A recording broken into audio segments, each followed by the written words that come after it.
আমি যখন রাতে চাকরি থেকে বাড়িতে ফিরতাম তখন আমার বাবা আমার ছোট ভাই ও আমার স্ত্রীর দিকে ইশারা করে কিছু বলতে চাইতো, কিন্তু তিনি কথা বলতে পারে না, কারণ বাবা স্ট্রোক করে প্যারালাইসিস হয়ে যায়, যে কারণে বাবা মুখ দিয়ে কথা বলতে পারতো না। আমি সেদিন বিষয়টা এতটা সিরিয়াসভাবে নিইনি। বাবা হয়তো সামান্য কিছু বলতে চাইছে। কিন্তু পরের রাতে যখন আমি আবার বাড়িতে আসলাম, ঠিক তখনই বাবা আমার স্ত্রীর দিকে ইশারা করে কিছু বলতে চাইছে, কিন্তু বলতে পারছে না। আমার তখন মনে একটা চিন্তা ঢুকে গেল, কারণ আগের রাতে ছোট ভাই ও আমার স্ত্রীর দিকে ইশারা করলো। বাবা প্রত্যেক দিন ওদের উদ্দেশ্য করে কিছু বলতে চাইতো, কিন্তু মুখে কথা বলতে না পারায় বলতে পারতো না। তারপর আমি একদিন বাবাকে একটি কলম ও খাতা এনে দিই। আমি বললাম, তুমি কি বলতে চাও সেটা এই খাতায় লিখো। তারপর বাবা খাতায় যা লিখলেন তারপরে তো আমার হুঁশি উড়ে গেল। আমার নাম দীপক। আমাদের পরিবারে তখন খুশির বন্যা বইছে। আমার বড় দাদা শুভ্রর বিয়ে ঠিক হয়েছে। সত্যি বলতে এই দিনটার জন্য আমি বোধহয় দাদার চেয়েও বেশি অধীর আগ্রহে অপেক্ষা করছিলাম। আমাদের পরিবার বলতে আমি, দাদা আর আমাদের বাবা। মা আমাদের ছোট থাকতেই পরপারে পাড়ি জমান। মায়ের মৃত্যুর পর আমাদের ছোট্ট সংসারটা কেমন যেন ছন্নছাড়া হয়ে গিয়েছিল। দাদা তখন নিজের পড়াশুনো থামিয়ে দিয়ে একটা বেসরকারি কোম্পানিতে চাকরি নিলেন। সংসারের পুরো দায়িত্ব নিজের কাঁধে তুলে নিলেন। আমি তখন বেশ ছোট। দাদার ত্যাগের উপরই ভর করে আমার পড়াশোনা চলতে থাকলো। আমি বাড়ির ছোট ছেলে হওয়ায় আদরের কমতি ছিল না, কিন্তু মায়ের অভাবটা প্রতি মুহূর্তে অনুভব করতাম। আমি বড় হওয়ার সাথে সাথে সংসারের কিছু দায়িত্ব নিজের কাঁধে তুলে নিয়েছিলাম। রান্না করার কাজটা আমিই করতাম। স্কুল থেকে ফিরে রান্নাঘরে ঢুকে যেতাম। নিজের হাতে রান্না করে দাদা আর বাবাকে খাওয়ানোর মধ্যে একটা অন্যরকম আনন্দ ছিল। বাবার দেখাশোনাও আমিই করতাম। কিন্তু দিন শেষে মনে হতো বাড়িটা বড্ড ফাঁকা। একজন মায়ের মতো একজন যত্নশীল মানুষের বড্ড অভাব। তাই একদিন দাদাকে বললাম, দাদা, এবার একটা বিয়ে করে ফেলো। আর কতদিন আমার হাতে রান্না খাবে? বাড়িতে একজন নতুন মানুষ আসুক। ভাবি এলে আমারও একটা সঙ্গী হবে, আর বাবার দেখাশোনা করার জন্য সুবিধা হবে। আমার কথা শুনে দাদা একটা দীর্ঘশ্বাস ফেলেছিলেন। বলেছিলেন, বিয়ে তো মুখের কথা নয় রে দীপক, এর জন্য অনেক টাকার প্রয়োজন। আমি যে সামান্য মাইনে পাই তা দিয়ে তোর পড়াশোনার খরচ, বাবার ওষুধ আর সংসার চালানোয় খুব কঠিন হয়ে যায়। এর ওপর নতুন দায়িত্ব নেওয়ার মতো সামর্থ্য আমার নেই। দাদার চোখের কোণে আমি অসহায়ত্বের ছাপ দেখেছিলাম। আমি জেদ ধরে বললাম, টাকার চিন্তা তুমি করো না দাদা, দরকার হলে আমি পড়াশোনা ছেড়ে দেব, একটা কাজ খুঁজে নেব। তবু তুমি এই বাড়িতে আমার জন্য একটা মিষ্টি ভাবি নিয়ে এসো। এই বাড়িটা একজন নারীর হাতের ছোঁয়ার জন্য অপেক্ষা করছে। আমার জেদের কাছে শেষ পর্যন্ত দাদাকে হার মানতে হলো। বাবাও দাদাকে বোঝালেন। অবশেষে আমাদের বাড়িতে সেই মাহেন্দ্রক্ষণ এলো। দাদা বিয়ে করলেন। আমার ভাবি রুনা ছিলেন বাবারই এক পুরনো বন্ধুর মেয়ে। রূপে লক্ষ্মী, গুণে সরস্বতী বলতে যা বোঝায়, ভাবি ছিলেন ঠিক তাই। অনার্স প্রথম বর্ষের ছাত্রী, চোখে মুখে একটা অদ্ভুত মায়া আর সারল্য। যেদিন দাদা ভাবিকে প্রথম আমাদের বাড়িতে নিয়ে এলেন, আমি তো অবাক হয়ে তাকিয়েই ছিলাম। ভাবতেও পারিনি আমাদের এই সাধারণ সাদামাটা বাড়িতে এমন একজন দেবীর মতো মানুষ আসবেন। আমি যখন শ্রদ্ধায় মাথা নিচু করে ভাবির দিকে তাকালাম, ভাবি মিষ্টি করে হেসে বললেন, কি দেখছো অমন করে?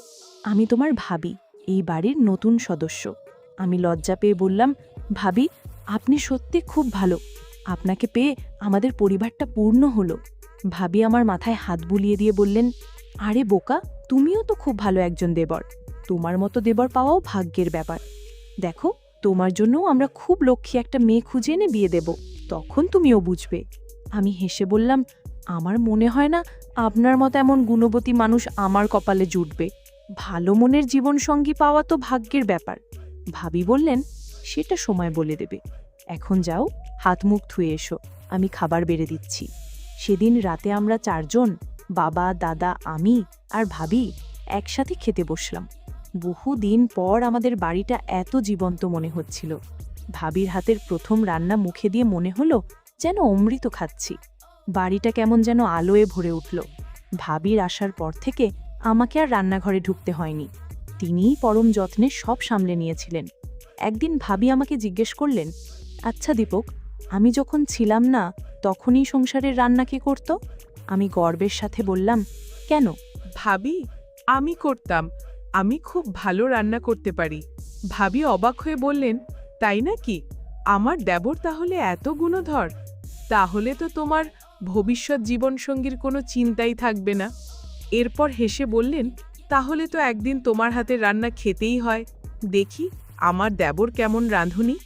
আমাদের দিনগুলো এভাবেই স্বপ্নের মতো কেটে যাচ্ছিল, কিন্তু আমরা কেউই জানতাম না আমাদের এই সুখের সংসারে খুব শিগগির একটা কালো মেঘ ঘনিয়ে আসতে চলেছে।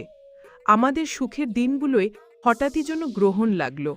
একদিন সকালে বাবা হঠাৎ করেই গুরুতর অসুস্থ হয়ে পড়লেন। ডাক্তার এসে জানালেন বাবা মাইল্ড স্ট্রোক করেছেন।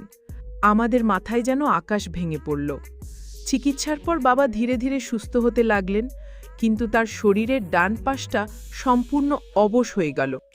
আর সবচেয়ে বড় আঘাতটা ছিল, বাবা তার কথা বলার শক্তি হারিয়ে ফেললেন। যে মানুষটার গলার আওয়াজে আমাদের বাড়িটা গমগম করত, তিনি হঠাৎ করেই একেবারে চুপ হয়ে গেলেন।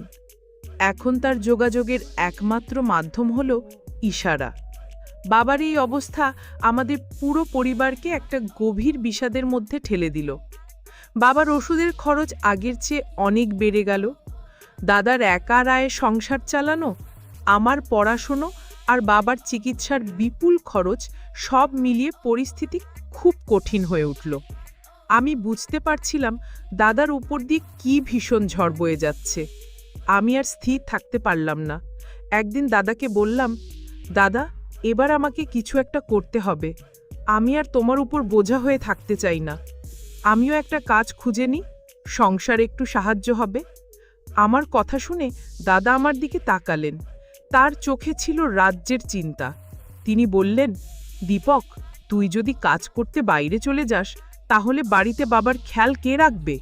তোর ভাবি একা মানুষ, তার পক্ষে সব দিক সামলানো সম্ভব নয়। তুই বাড়িতে থাকলে আমি নিশ্চিন্তে কাজ করতে পারি। তুই বরং বাড়িতেই থাক, বাবার দেখাশোনা কর। আমি বললাম, কিন্তু সংসার চলবে কি করে? দাদা বললেন, আমি একটা উপায় ভেবেছি। অফিস থেকে ফিরে আমি সন্ধে থেকে রাত পর্যন্ত এক ডাক্তারের চেম্বারে কম্পাউন্ডার হিসেবে কাজ নেব। এতে মাস গেলে কিছু টাকা বেশি আসবে, তাতেই আমাদের কষ্টে শিষ্টে চলে যাবে। বড় ভাইয়ের এই ত্যাগের কথা শুনে আমার চোখে জল চলে এলো। নিজের ছোট ভাইয়ের ভবিষ্যতের জন্য, পরিবারের জন্য মানুষটা কি অক্লান্ত পরিশ্রমই না করে চলেছেন। আমি দাদার কথা রাজি হয়ে গেলাম। বললাম, ঠিক আছে দাদা, তুমি যেমনটা বলবে তেমনই হবে। আমি বাড়ির সব দায়িত্ব নেব, বাবার দিকে পুরো নজর রাখব, আর ভাবির যখন যা প্রয়োজন হবে আমি এনে দেব। তুমি কোনো চিন্তা করো না। সেদিন থেকেই আমাদের জীবনে এক নতুন অধ্যায় শুরু হলো। দাদা সকাল থেকে রাত পর্যন্ত বাড়ির বাইরে থাকতে শুরু করলেন। আমি আর ভাবি মিলে বাড়ির সব কাজ আর বাবার দেখাশোনা করতে লাগলাম। প্রথম প্রথম সবকিছু ঠিকঠাকই চলছিল, কিন্তু সমস্যাটা শুরু হলো কিছুদিন পর থেকে। দাদা কাজ ছেড়ে যখন গভীর রাতে বাড়ি ফিরতেন, তখন প্রায়ই একটা অদ্ভুত দৃশ্য দেখতে পেতেন। তিনি ঘরে ঢোকার পর বাবা ওনার দিকে অসহায়ভাবে তাকিয়ে আমার ভাবি রুনার দিকে ইশারা করতেন। তার চোখে মুখে থাকতো এক ধরনের আকুতি, কিছু একটা বলার তীব্র চেষ্টা, কিন্তু মুখ দিয়ে কোনো শব্দ বেরোতো না। দাদা প্রথমে বিষয়টাকে তেমন গুরুত্ব দেননি। তিনি ভাবতেন বাবা হয়তো অসুস্থতার কারণে এমন করছেন। কিন্তু ঘটনাটা যখন রোজই ঘটতে লাগলো, তখন দাদার মনে একটা খটকা লাগলো। তিনি কিছুই বুঝতে পারতেন না বাবা আসলে কি বোঝাতে চাইছেন। দাদার মনের মধ্যে একটা অজানা কৌতূহল আর অস্বস্তি দানা বাঁধতে শুরু করলো। একদিন রাতে বাড়ি ফিরে দাদা দেখলেন বাবা একইভাবে তার দিকে তাকিয়ে রুনার দিকে ইশারা করছেন। দাদা রুনার কাছে গিয়ে ফিসফিস করে জিজ্ঞেস করলেন, রুনা, বাবা তোমার দিকে এভাবে ইশারা করে কি বলতে চান, তুমি কিছু বুঝতে পারো? এই কথা শোনার সাথে সাথেই রুনার মুখের হাসিটা কেমন যেন মিলিয়ে গেল, মুখটা কিছুটা ফ্যাকাশে হয়ে গেল। সে তাড়াহুড়ো করে বলল, বাবা তো অসুস্থ, হয়তো কি করছেন বা বলছেন তা নিজেও ঠিক বুঝতে পারছেন না। তুমি এসো, অনেক রাত হয়েছে, খেয়ে নাও। ভাবির এই অস্বাভাবিক আচরণ আর তড়িঘড়ি করে প্রসঙ্গ পাল্টানোর চেষ্টা দাদার মনের খটকাটাকে আরও বাড়িয়ে দিল। তিনি বুঝতে পারছিলেন কিছু একটা গড়বড় তো অবশ্যই আছে, কিন্তু সেটা যে কি তা তিনি কিছুতেই বুঝে উঠতে পারছিলেন না। দাদার মনে সন্দেহের বীজ একবার যখন ঢুকেছে, তা ধীরে ধীরে ডালপালা মেলতে শুরু করল। তিনি এখন প্রতিটা বিষয় খুব মনোযোগ দিয়ে লক্ষ্য করতে লাগলেন। রুনার আচরণে একটা সূক্ষ্ম পরিবর্তন তিনি খেয়াল করছিলেন। সে যেন দাদাকে কিছুটা এড়িয়ে চলছে। বিশেষ করে বাবার ইশারার প্রসঙ্গ উঠলেই সে অন্য কথা বলে প্রসঙ্গ ঘুরিয়ে দিচ্ছে। দাদার মনটা কু ডাকতে শুরু করলো। তিনি হাজার চেষ্টা করেও মন থেকে অশুভ চিন্তা দূর করতে পারছিলেন না। এর কিছুদিন পরের ঘটনা। সেদিন রাতেও দাদা যখন কাজ সেরে বাড়ি ফিরলেন, বাবা জেগেছিলেন। দাদাকে দেখেই তিনি আগের মতোই ছটফট করতে লাগলেন, কিন্তু এবার তিনি শুধু রুনার দিকে নয়, আমার দিকেও ইশারা করতে লাগলেন। তিনি একবার আমার দিকে আঙুল দেখাচ্ছিলেন, আবার রুনার দিকে। তার চোখে ছিল এক রাশ অসহায়ত্ব আর আকুতি। দাদা বাবার পাশে বসে ইশারায় জিজ্ঞেস করলেন, বাবা, আপনি কি বলতে চান? দীপকের কথা কিছু বলবেন? বাবা শুধু মাথা নেড়ে আমার দিকেই ইশারা করতে থাকলেন। দাদার বুকের ভেতরটা ধক করে উঠল। তাহলে কি বাবা রুনা আর আমার মধ্যে কোনো বিষয়ে কিছু বলতে চাইছেন? যেই ছোট ভাইকে তিনি নিজের সন্তানের মতো ভালোবাসেন, যার পড়াশোনার জন্য দিনরাত এক করে খাটছেন, সে কি তার আস্থার প্রতি অবিচার করছে? দাদা ভাবতেই পারছিলেন না, কিন্তু বাবার ইশারা আর রুনার অদ্ভুত আচরণ তার মনে সন্দেহের জাল তৈরি করেছে। সেদিন রাতে খাবার পর দাদা আমাকে আড়ালে ডেকে নিয়ে গেলেন। আমাকে গম্ভীর গলায় জিজ্ঞেস করলেন, দীপক, আমাকে সত্যি করে একটা কথা বলবি? আমি দাদার গলার স্বর শুনে অবাক হলাম। বললাম, কি হয়েছে দাদা, এমনভাবে কথা বলছো কেন? দাদা বললেন, বাবা তোর দিকে আর তোর ভাবির দিকে ইশারা করে কি যেন বোঝাতে চান, কিন্তু কিছুই বলতে পারেন না। তুই কি কিছু জানিস? বাড়িতে আমার অনুপস্থিতিতে এমন কিছু কি হচ্ছে যা আমার জানা উচিত? দাদার প্রশ্ন শুনে আমি থতমত খেয়ে গেলাম। বললাম, কই না তো দাদা, কি হবে আবার? বাবার তো বয়স হয়েছে, তার উপর তিনি অসুস্থ, হয়তো সেই কারণেই এমন করছেন। তুমি অযথাই চিন্তা করছো। আমার উত্তরটা দাদার মনোপুত হলো না। তার মনে হলো আমিও যেন রুনার মতোই কিছু একটা লুকাচ্ছি। আমাদের দুজনের উত্তরের মধ্যে অদ্ভুত একটা মিল খুঁজে পেলেন তিনি। দুজনেই বাবার অসুস্থতার দোহাই দিয়ে বিষয়টাকে এড়িয়ে যেতে চাইছি। এই ঘটনার পর থেকে দাদা মানসিকভাবে ভেঙে পড়তে লাগলেন। কাজের জায়গায় মন বসাতে পারতেন না। সারাক্ষণ বাড়ির চিন্তা, রুনা আর আমার চিন্তা তার মাথায় ঘুরপাক খেত। যে ভাবিকে তিনি এত বিশ্বাস করতেন, যে ভাইকে তিনি এত ভালোবাসতেন, তাদের নিয়েই এখন তার মনে এত প্রশ্ন। তিনি সিদ্ধান্ত নিলেন, এবার তিনি নিজের চোখেই দেখবেন তার আড়ালে বাড়িতে ঠিক কি হচ্ছে। তার মন বলছে, রহস্যের সমাধান তাকেই করতে হবে, নইলে এই চিন্তা তাকে কুড়ে কুড়ে খাবে। তার শান্ত সুখের সংসারটা যেন এক গভীর ষড়যন্ত্রের জালে জড়িয়ে পড়ছে বলে তার মনে হতে লাগলো। সন্দেহের পোকা একবার মাথায় ঢুকলে তা মানুষকে কতটা অসহায় করে তুলতে পারে দাদা তা হাড়ে হাড়ে টের পাচ্ছিলেন। তার দিনরাতের শান্তি কেড়ে নিয়েছিল এই চিন্তা। তিনি ঠিক করলেন, তিনি আর অপেক্ষা করবেন না। সত্যিটা কি তা তাকে জানতেই হবে। তিনি তার কর্মস্থলে কথা বলে একদিন আগেভাগে ছুটি নিয়ে নিলেন। কাউকে কিছু না জানিয়ে রাত প্রায় 9টার দিকে তিনি চুপি চুপি বাড়িতে ঢুকলেন। বাড়িতে ঢুকেই দাদা অবাক হলেন। পুরো বাড়িটা কেমন অস্বাভাবিক রকমের। বসার ঘরে আলো জ্বলছে না, কোনো সাড়া শব্দ নেই। তার বুকের ভেতরটা অজানা আশঙ্কায় কেঁপে উঠল। তিনি গলা চড়িয়ে ডাকলেন, দীপক, দীপক, কোথায় তুই? তার ডাক শুনে ভেতর ঘর থেকে রুনা বেরিয়ে এলো। দাদাকে এত তাড়াতাড়ি বাড়িতে দেখে সে চমকে উঠল। তার মুখটা কেমন যেন ফ্যাকাশে হয়ে গেল। সে আমতা আমতা করে বলল, তুমি এত তাড়াতাড়ি চলে এলে যে? দাদা তার প্রশ্নের উত্তর না দিয়ে সরাসরি জিজ্ঞেস করলেন, দীপক কোথায়? ওকে তো দেখছি না। রুনা মুহূর্তের জন্য ইতস্তত করল, তারপর বলল, ও তো বাজারে গেছে, বলল কি জন্য দরকারি জিনিস আনতে হবে। রাত 9টায় দীপকের বাজারে যাওয়ার কথা নয়, বিশেষ করে যখন বাড়িতে অসুস্থ বাবা আছেন। দাদার সন্দেহ আরও ঘনীভূত হল। তিনি রুনাকে তীক্ষ্ণ দৃষ্টিতে দেখতে লাগলেন। তার মনে হলো রুনা কিছু একটা লুকাচ্ছে। তিনি কঠোর গলায় বললেন, সত্যি করে বলো রুনা, দীপক কোথায়? আমার সাথে মিথ্যে বলার চেষ্টা করবে না।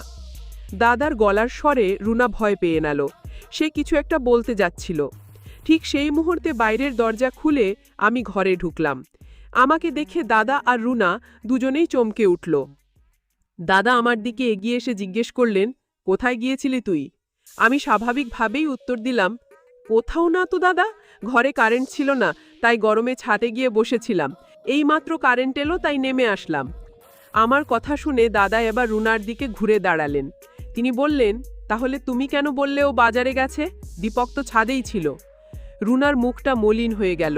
সে কাঁপা কাঁপা গলায় বলল, ও ও তো আমাকে বলে গিয়েছিল যে বাজারে যাবে, কিন্তু তারপর যে ছাদে চলে গেছে তা তো আমি জানতাম না। দাদা এবার আমার দিকে ফিরলেন। তার চোখে ছিল একরাশ প্রশ্ন আর অবিশ্বাস। তিনি আমাকে জিজ্ঞেস করলেন, তুই কোথায় গিয়েছিলি?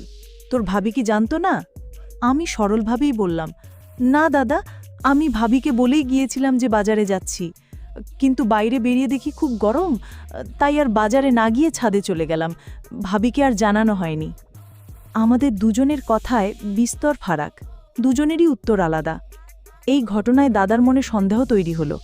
তার মনে হলো আমরা দুজনে মিলে তাকে বোকা বানানোর চেষ্টা করছি, লুকানোর জন্য এই ধরনের মিথ্যাচারের আশ্রয় নিতে হচ্ছে।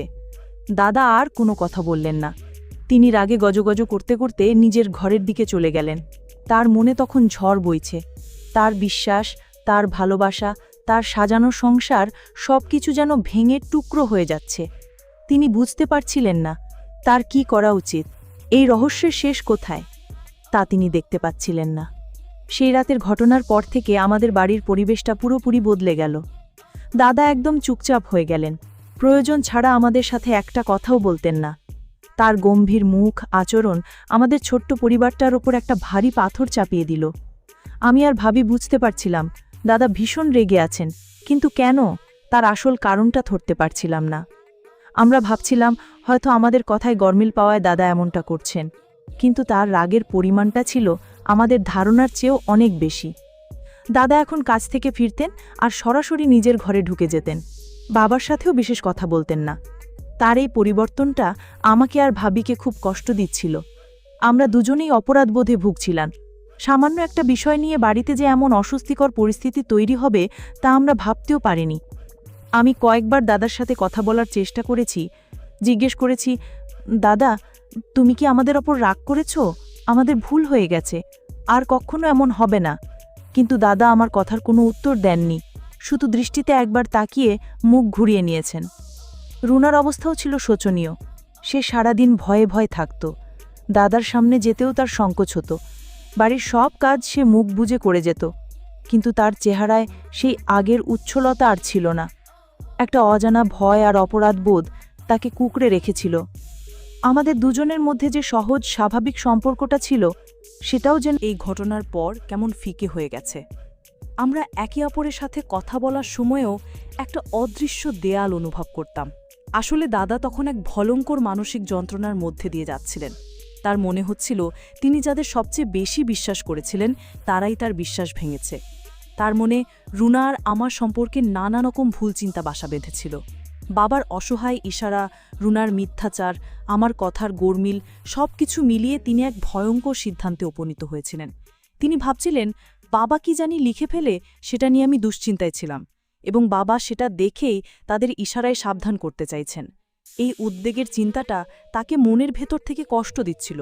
তিনি সরাসরি আমাদের কিছু বলতেও পারছিলেন না, আবার এই যন্ত্রণা সহ্যও করতে পারছিলেন না। তার মনে হচ্ছিল যদি তার সন্দেহ সত্যি হয় তাহলে তিনি কি করবেন, এই পরিস্থিতিতে হলে কি করবেন।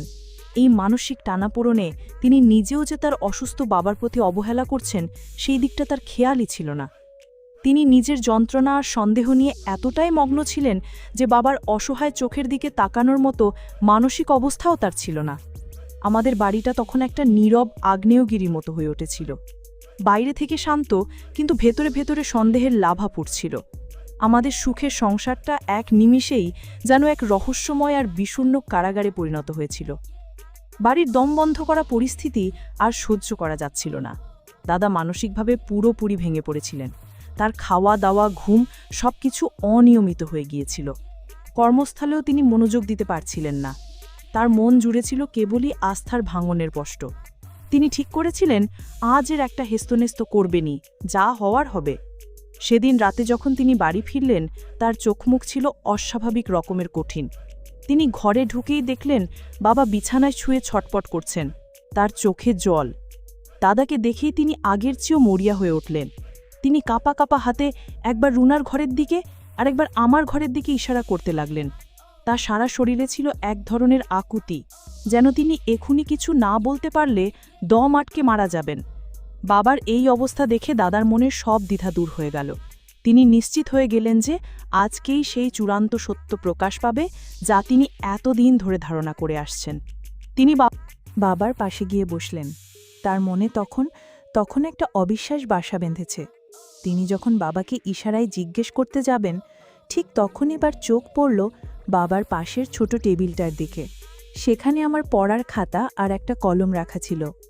হঠাৎ করেই দাদার মাথায় একটা বুদ্ধি খেলে গেল। বাবা তো মুখে বলতে পারছেন না, কিন্তু লিখতে তো পারবেন। তার ডান হাত অবশ হলেও বাঁ হাত তো সচল আছে। হয়তো কষ্ট হবে, কিন্তু চেষ্টা করলে কিছু তো লিখতে পারবেন।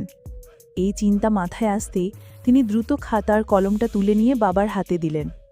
বাবার চোখের দিকে তাকিয়ে বললেন, বাবা, আপনি মুখে যা বলতে পারছেন না তাই খাতায় লিখে দেখান। আপনার কি হয়েছে? আপনি কি বলতে চান আমাদের? সব লিখে ফেলুন। বাবার চোখে যেন হঠাৎ করেই এক ঝলক আশা ফুটে উঠল। তিনি কাঁপা কাঁপা হাতে কলমটা ধরলেন। তার বাঁ হাতে লেখার অভ্যাস ছিল না, তাই অক্ষরগুলো বেঁকে যাচ্ছিল, হাত কাঁপছিল। কিন্তু তার চেষ্টার কোনো কমতি ছিল না। দাদা অধীর আগ্রহে তাকিয়েছিলেন খাতার দিকে। তার বুকের ভেতরটা ধড়ফড় করছিল। তার মনে হচ্ছিল আর কয়েক মুহূর্ত পরে তার জীবনের সবচেয়ে ভয়ঙ্কর সত্যটা এই সাদা কাগজের উপর ফুটে উঠবে। তিনি ভেবেছিলেন, বাবা হয়তো লিখবেন, তোর বউ আর তোর ভাই আমাকে ঠকাচ্ছে। অনেকক্ষণ চেষ্টার পর বাবা লেখা শেষ করলেন। তিনি ইশারায় দাদাকে খাতাটা নিতে বললেন। দাদা কাঁপা কাঁপা হাতে খাতাটা তুলে নিলেন। তিনি চোখ বন্ধ করে একটা গভীর শ্বাস নিলেন। তারপর যখন খাতার উপর চোখ রাখলেন, তখন তার পায়ের তলার মাটি যেন সরে গেল। তার সারা শরীর দিয়ে যেন বিদ্যুতের স্রোত বয়ে গেল। তিনি যা দেখলেন তা তার কল্পনারও অতীত ছিল। বাবা লিখেছিলেন, শুভ্র, বাবা, তুই সারাদিন বাইরে থাকিস বলে কিছুই দেখতে পাস না। তোর বউ রুনা আর তোর ছোট ভাই দীপক আমার যত্ন নেয় না যথাযথভাবে। ওরা নিজেদের বাড়ির কাজকর্ম নিয়ে ব্যস্ত থাকে। আমি একা থাকি এবং আমার প্রয়োজনগুলো পূরণ হয় না। বাবা, আমি খুব কষ্টে আছি। আমাকে কোনো যত্নের জায়গায় রেখে আয়। এই অবহেলায় আমি আর থাকতে চাই না। এই লেখাটা পড়ার পর দাদার মাথা ঘুরতে শুরু করল। তিনি যা ভেবেছিলেন তার ছিটে ফোটাও সত্যি নয়। আসল রহস্য কোনো ভুল সম্পর্ক নয়। আসল রহস্য হলো চরম অবহেলা। আসল রহস্য হলো চরম অবহেলা। তিনি নিজের কানকে নিজের চোখে বিশ্বাস করতে পারছিলেন না। তার সন্দেহ কতটা ভিত্তিহীন আর কদর্য ছিল তা ভেবে নিজের প্রতিই ঘৃণা হতে লাগল। তার চেয়েও বড় ধাক্কা লাগলো এটা ভেবে যে তার অসুস্থ অসহায় বাবা দিনের পর দিন এই অবহেলা আর কষ্ট সহ্য করে যাচ্ছিলেন, তিনি কিনা নিজের ভুল ধারণা নিয়ে ব্যস্ত ছিলেন। তার মনের ভেতরটা এক তীব্র অনুশোচনা আর কষ্টে দুমড়ে মুচড়ে যেতে লাগল। বাবার লেখাগুলো দাদাকে স্তব্ধ করে দিয়েছিল। যে সন্দেহকে তিনি তিল তিল করে নিজের মনে বড় করে তুলেছিলেন তা এক মুহূর্তে ধুলোয় মিশে গেল। কিন্তু তার জায়গায় জন্ম নিল এক তীব্র আত্মগ্লানি আর ক্রোধ। তিনি খাতাটা হাতে নিয়ে রাগে কাঁপতে কাঁপতে ঘর থেকে বেরিয়ে এলেন। তিনি চিৎকার করে ডাকলেন, রুনা, দীপক, এদিকে আয় তোরা। তার গলার স্বরে আমরা দুজনেই ভয় পেয়ে গেলাম। দৌড়ে বসার ঘরে আসতেই দাদা খাতাটা আমাদের মুখের সামনে ছুঁড়ে মারলেন। বললেন, পড়, তোরা দুজনে মিলে পড় এটা। আমি তোদের ওপর বিশ্বাস করে আমার অসুস্থ বাবার দায়িত্ব দিয়েছিলাম, আর তোরা এই প্রতিদান দিলি? আমি দিনরাত গাধার মতো খেটে টাকা উপার্জন করি তোদের জন্য, আর তোরা আমার বাবাকেই ঠিকমতো খেতে দিসনি, তার যত্ন নিসনি। এর চেয়ে বড় অযত্ন আর কি হতে পারে? দাদার রুদ্ধমূর্তি আর খাতার লেখাগুলো পড়ে আমাদের মাথায় যেন বাজ পড়ল। আমরা দুজনেই অপমানে আর ভয়ে মাটির সাথে মিশে যাচ্ছিলাম। আমরা বুঝতে পারছিলাম আমরা কত বড় ভুল করে ফেলেছি। সাংসারিক কাজে আর নিজেদের সামান্য আরাম আয়েশে এতটাই ব্যস্ত হয়ে পড়েছিলাম যে ঘরের কোণে পড়ে থাকা অসহায় মানুষটার প্রয়োজনের কথা আমরা ভুলেই গিয়েছিলাম। আমাদের অবহেলা যে বাবাকে এতটা কষ্ট দিচ্ছিল তা আমরা বুঝতেই পারিনি। রুনা কান্নায় ভেঙে পড়ল। সে দাদার পায়ে ধরে বলল, আমায় ক্ষমা করে দাও, আমার অনেক বড় ভুল হয়ে গেছে। আসলে বাবা তো সারাক্ষণ এক জায়গায় চুপচাপ থাকতেন, তাই আমরা সংসারের অন্য কাজে ব্যস্ত হয়ে পড়তাম। তার প্রয়োজনগুলোর দিকে সেভাবে মনোযোগ দেওয়া হয়নি। আমি বুঝতে পারিনি আমাদের এই অবহেলা ওনাকে এতটা কষ্ট দিচ্ছে। এটা অনেক বড় অপরাধ হয়ে গেছে। তুমি যদি ক্ষমা না করো তাহলে সৃষ্টিকর্তাও আমাদের ক্ষমা করবেন না। আমিও দাদার পায়ে পড়ে বললাম, দাদা, আমাকেও ক্ষমা করে দাও। আমি ছোট ভাই হয়ে নিজের দায়িত্ব পালন করতে পারিনি, বাবার কষ্টটা আমি বুঝতে পারিনি। আমি কথা দিচ্ছি আর কোনোদিন এমন হবে না। দাদার রাগ তখন কিছুটা কমে এসেছে, তার চোখে জল। তিনি দীর্ঘশ্বাস ফেলে বললেন, আমার কাছে ঘিটু উত্তর চাওদে দুজনেই সেটা ঠিক, কিন্তু আমি কি তার ওপর বিশ্বাস রাখতে পেরেছি?